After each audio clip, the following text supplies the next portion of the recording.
Un petit orphelin était en train de pleurer à l'église, suppliant Dieu d'envoyer sa mère le prendre. L'instant d'après, il sursauta lorsqu'une voix lui répondit de derrière, en disant « Je vais te prendre ». Les émotions indicibles s'attachent aux enfants abandonnés par leurs parents. Alan, 6 ans, était l'un de ces enfants abandonnés par ses parents, qui désirait ardemment voir sa mère, mais il n'a jamais eu l'occasion. Un jour, lors d'une rencontre fortuite à l'église, l'univers du petit Alan a basculé.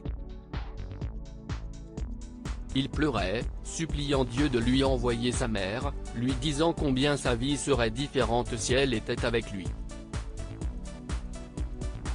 Pendant qu'il pleurait et se confiait à Dieu, une voix étrange s'éleva derrière lui, proposant de l'emmener. Cher Jésus, on dit que tu entends tout. Mes tuteurs dans le foyer d'accueil m'ont dit de frapper à ta porte et de demander tout ce dont j'ai besoin. Je veux ma maman. Peux-tu me l'envoyer s'il te plaît? Alan pleurait en croisant ses mains en signe de prière et en fixant le crucifix. Ses yeux étaient douloureusement rouges, et ses joues douces et roses étaient mouillées. Ma nounou m'a dit que tu répondais aux prières de tout le monde. Alors pourquoi ne réponds-tu pas aux miennes? Le vestibule résonna des cris d'Alan. Il avait le cœur brisé. Il ne voulait pas retourner à l'orphelinat, où les enfants se moquaient constamment de lui en disant que sa mère ne reviendrait jamais et qu'il n'avait d'autre choix que d'attendre que quelqu'un l'adopte. Personne ne voudra adopter un pleurnichard comme toi, lui disaient les autres enfants de l'orphelinat. Alan pleura de toutes ses forces ce jour-là, demandant à Dieu une réponse. Alan, chut, lui dit Nancy, sa tutrice. Si est une église. Respecte le silence, et ne pleure pas. Les gens te regardent. S'il te plaît, calme-toi. Alan essaya de se contrôler. Il fixa le crucifix jusqu'à ce qu'il vit une femme avec un enfant entrer dans l'église. Cette scène l'a poussé à recommencer à pleurer. Jésus, tu ne me réponds pas. S'il te plaît, je veux être avec ma maman comme cette fille. Nounou, pourquoi Jésus ne répond-il pas? Tu m'as dit qu'il répondait à toutes nos prières, mais pourquoi ne m'a-t-il rien dit? Nancy fixa le garçon en souriant. Je vais te prendre, dit soudainement la voix d'une femme derrière eux. Mon bébé, je suis venu pour toi. S'il te plaît, arrête de pleurer. Alan et Nancy sursautèrent. Ils se retournèrent pour regarder la personne qui avait parlé, et Alan remarqua la femme avec l'enfant qu'il avait vu quelques instants auparavant. Alan, mon garçon. Je suis venu pour toi. Je suis venu te ramener à la maison, criait-elle. Qui êtes-vous? Comment connaissez-vous son nom? Demanda Nancy en serrant Alan contre elle. Je m'appelle Annette. Je suis la mère d'Alan. Je viens ici tous les jours pour le voir et m'assurer qu'il va bien. Votre fils? Avez-vous des preuves? Annette sortit une photo d'elle tenant un nouveau-né dans ses bras. Je l'ai laissé sur le pas de la porte de l'orphelinat il y a 6 ans. Si est incroyable. Alan était vêtu de cette manière quand je l'ai pris sur le pas de la porte cette fameuse nuit pluvieuse. J'ai entendu les pleurs d'un bébé dans le patio et je l'ai trouvé là. Pourquoi avez-vous abandonné votre bébé? Comment une mère peut-elle faire ça? Annette se mit à pleurer et raconta l'histoire la plus triste de sa vie. Il y a 6 ans, elle avait 16 ans et elle est tombée accidentellement enceinte de l'enfant de son petit ami.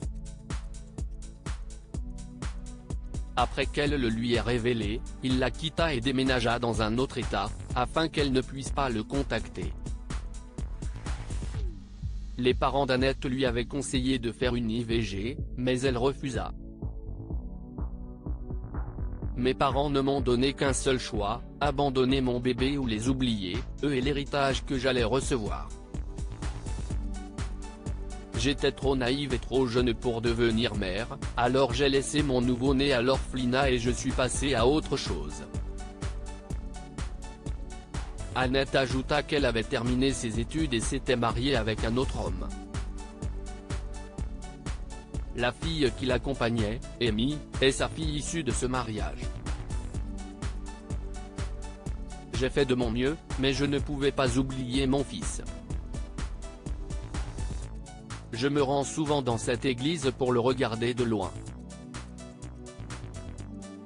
Mais après l'avoir entendu pleurer sa mère aujourd'hui, je n'ai pas pu me retenir plus longtemps. Je veux le ramener à la maison avec moi. Rapidement, Annette entama les démarches nécessaires pour obtenir la garde d'Alan. Elle effectua des tests ADN qui ont confirmé à 99% qu'elle était bien sa maman. Bien qu'elle ait réussi à ramener Alan chez lui et à restaurer leur relation, le prix à payer était élevé. Les parents d'Annette n'ont pas apprécié son geste et l'ont mise à l'écart de leur vie. Pire encore, son mari s'est également retourné contre elle alors qu'il connaissait la vérité sur son passé douteux. Je t'ai épousé parce que tu as été honnête sur ta relation ratée avec ton ex-petite amie et que tu pensais ne plus jamais vouloir de cet enfant. Mais maintenant, même tes parents t'ont désavoué. Écoute, je ne suis pas prêt à être le père de l'enfant de quelqu'un d'autre. Je vais soutenir financièrement ma fille, mais notre mariage est terminé, déclara son mari Jason, juste avant de demander le divorce. Annette et Jason ont divorcé peu de temps après. Elle a obtenu la garde de sa fille et était ravie de retrouver Alan.